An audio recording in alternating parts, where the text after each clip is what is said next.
A gépgyártás automatizálásának nagy jelentőségű fejleménye volt a számjegyes szerszámgép vezérlések megjelenése és alkalmazása. Döntő fordulatot a számítógép betörése és annak ugrásszerű fejlődése hozott. Mint annyiszor a műszaki fejlődés történetében, ebben az esetben is a hadipar volt a mozgató erő. Az első számjegyvezérlésű szerszámgépet egy amerikai laboratóriumban állították elő a légierő megbízásából. A feladathoz 1949-ben láttak hozzá, és 1952-re készültek el. Európában az 50-es évek közepén helyezték üzembe az első NC gépet, Magyarországon pedig a 60-as évek második felében kezdődött meg a tervezés és gyártás a csepeli szerszámgépgyárban és a szerszámgépipari művekben. Nyugodtan kijelenthető, kezdetektől napjainkig a fejlődés töretlen. Ma már a számjegyvezérlés elvét nem csak forgácsoló szerszámgépeken, hanem az ipar széles területén alkalmazzák. Ez a technika teremtette meg az egyik feltételét az automatikus gyártórendszerek létrehozásának is. A változásokkal azonban nem csak az üzemeknek, gyáraknak kell lépést tartaniuk, hanem a szakembergárdának is. A legjobb képességű és tudású szakmunkásra, technológusra vagy mérnökre egyre nagyobb igény van az ipar számos területén. Az alaposan felkészült szakemberek szerepe főleg az utóbbi néhány évben jelentősen felértékelődött. Először is, ugye, mivel ezek számítógép vezérelt gépek, hát egy kis számítástechnikai alapismeret nem árt, ha van, és utána egy kis anyagismeret. Ugye, mivel itt fémmegmunkálás van, tudni kell, hogy hogyan viselkednek különböző összetételű anyagok, és milyen beállítással lehet ezeket megmunkálni. Mondjuk egy ilyen lézervágógépen is. Előtolás, energia, különböző beállításokat igényelnek, különböző anyagminőségek, anyagvastagságok, illetve a programozás részéről a gépismeret és az alkatrészismeret. Tehát ami beépül a gépbe, amit vágunk, milyen művelet lesz utána, milyen technológiai művelet következik, és ezt programozáskor figyelembe kell venni. Szegi Tibor úgy érzi, számításait egyértelműen megtalálta, sőt a szakma megszerzését másnak is bátran ajánlja. Kezdetekben voltak problémák, mivel még én is ugye kezdőként nem olyan tapasztalattal rendelkeztem, de az évek folyamán ugye a gépek fejlődése, technika fejlődése, illetve a tapasztalat nagyon sokat segített, és azt mondom, hogy most már bízom magamban. Régen, amikor én még tanultam ezt a szakmát, akkor még túljelentkezés volt. Most, hogy hallom, illetve keressük az embereket, nem találni, nem érdeklődnek utána, és nagyon sokan nem is tudják elképzelni, hogy ilyen van, tehát nem hallottak még róla. Az üzemvezető még hozzáteszi, bár van főiskolai diplomája, mégis megszerzett szakmájával tudott elhelyezkedni. Az NC-CNC gépkezelői szakma tehát keresettnek számít a megyében, a Jász-Nagykun-Szolnok megyei munkaügyi központ adatai alapján is. A képzési osztályvezető szerint tipikusan hiányszakmának ugyan nem nevezhető, de a bejelentett, regisztrált álláshelyek között mindig található ilyen. A foglalkozási információs tanácsadóban részletes felvilágosítással szolgálnak arról is, hogy az NC-CNC gépkezelőnek milyen feladatai vannak és milyen követelményekkel kell számolnia. Pillanatnyilag 233 munkáltatótól kértünk információt, és ezek a munkáltatók az álláskeresőknek körülbelül az 1/3-át foglalkoztatják, és ezügyben úgy nyilatkoztak, hogy 1-2 éven belül szükség lesz ebben a szakmacsoportban több személyre. Én itt összeszámoltam a különböző speciális technológiákban jelzett munkaerőigényeket, és ez olyan 50 fő körül van. És azért van általában munkaerőigény, mert nem mindenki tudja teljesíteni ennek a szakmának a követelményeit. Például a CNC programozás tekintetében ugye pontosan kell tudni műszaki rajzot olvasni, számítógépkezelést meg kell tudni tanulni, és emiatt adódik az elő, hogy például ha a munkaügyi központ ilyen irányú képzést indít, nem minden esetben tudjuk feltölteni a tanfolyamokat.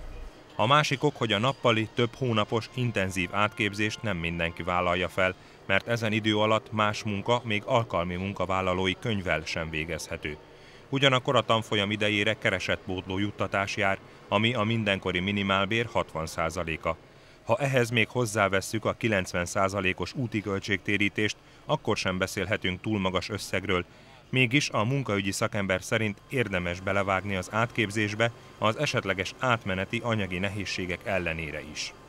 Ezzel a szakmával gyakorlatilag néhány hét alatt állást lehet találni a megyében. Azt nem tudjuk ígérni természetesen, hogy a lakhelyén mindenkinek, hiszen ehhez olyan munkáltatók kellenek, ahol ez a csúcstechnológia és csúcstechnika megvan.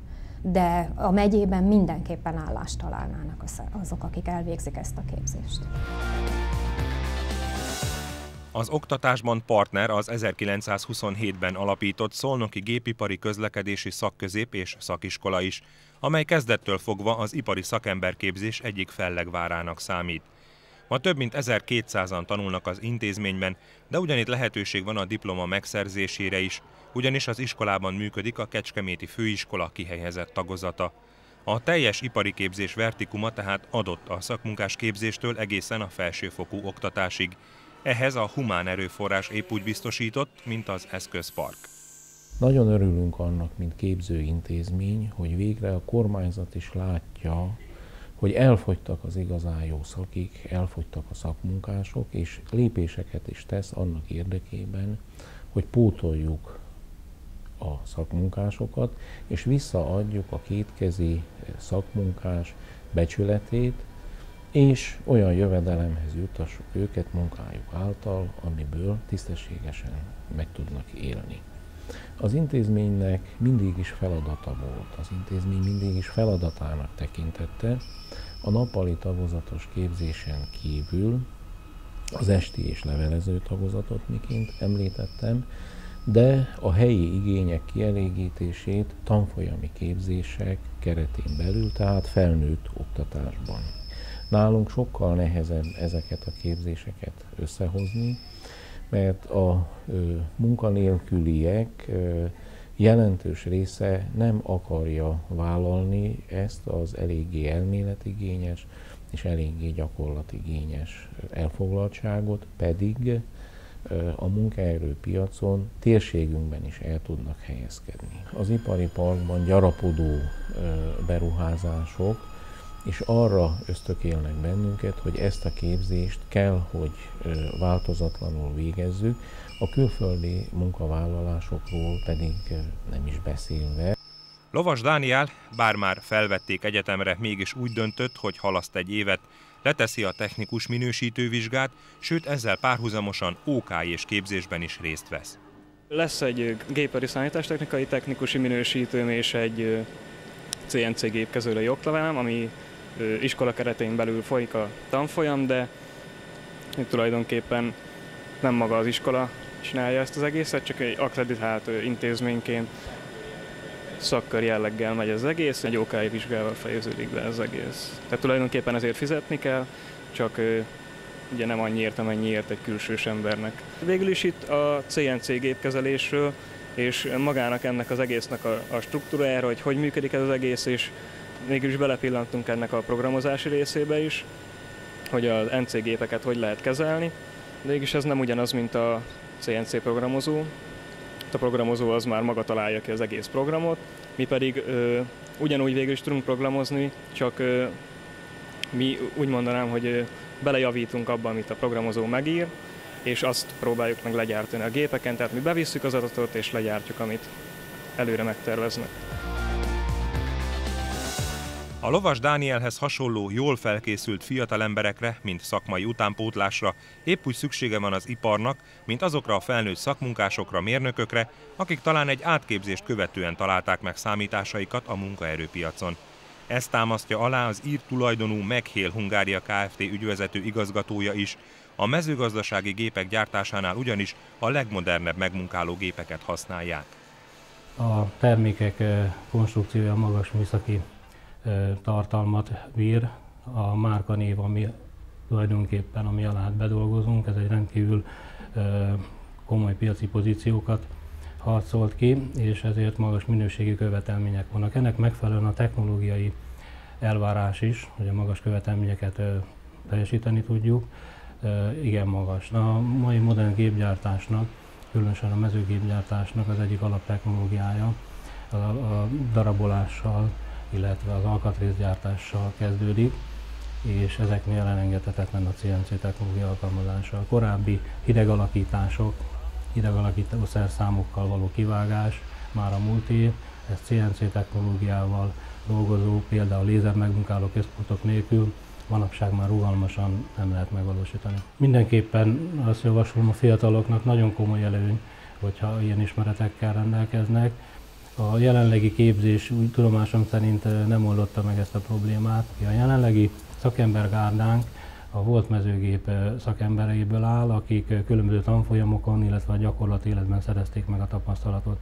Úgy gondolom, hogy mindenképpen szükséges egy alapszakma, a vasas alapszakma, illetve hozzá kapcsoló CNC kiegészítő képzés. Véleményem szerint ezt össze kellene fogni, hiszen önállóan akár egy lézer megmunkáló központ kezelése, működtetése, vagy például nagyon jellemző a CNC hajlítógépek kezelése, önállóan akár egy külön szakmaként véleményem szerint képzés igényelne, és nagyon nagy igény van rá. Tehát mi jelenleg is tudnánk fölvenni például CNC hajlítós kollégát, és annál is inkább, mert terveink szerint bővíteni kívánjuk a termelést. A tavalyi termelésünket meg kívánjuk duplázni az idén, a bevétel tekintetében, és ezért szükségesek újabb szakemberek. Hasonlóan látja a helyzetet a Mutiforg Kft. Ügyvezetője is, aki számos cégnek, így az imént említett McHale-nek is szállít NC-CNC szerszámgépekkel megmunkált alkatrészeket. Most ez a szakma olyan, amit az élet nem tud túlhaladni. Ugye nagyon sok szakma van, amit az élet túlhalad, de erre a forgó, mozgó alkatrészekre mindig szükség lesz. Hogy egyszerűen ezt a szakmát nem lehet azt mondani, hogy erre nem lesz szükség.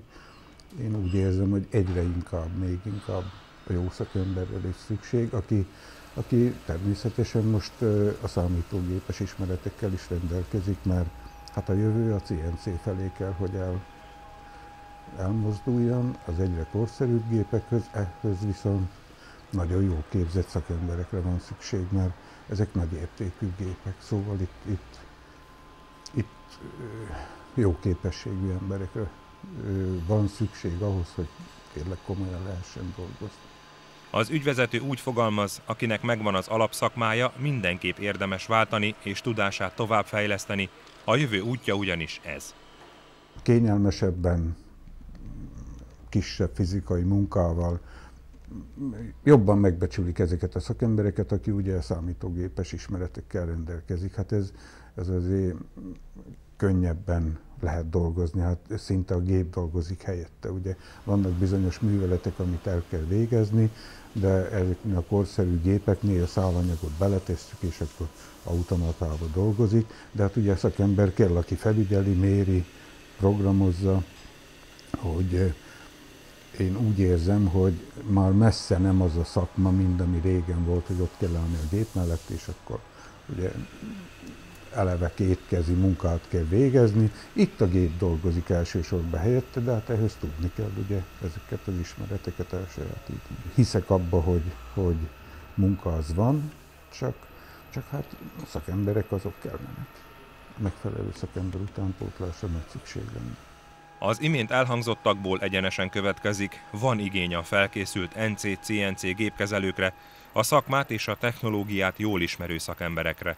Érdemes tehát a pályaválasztás előtt állóknak, valamint a már valamilyen, főként vasas alapszakmával rendelkezőknek elgondolkodniuk ezen a lehetőségen.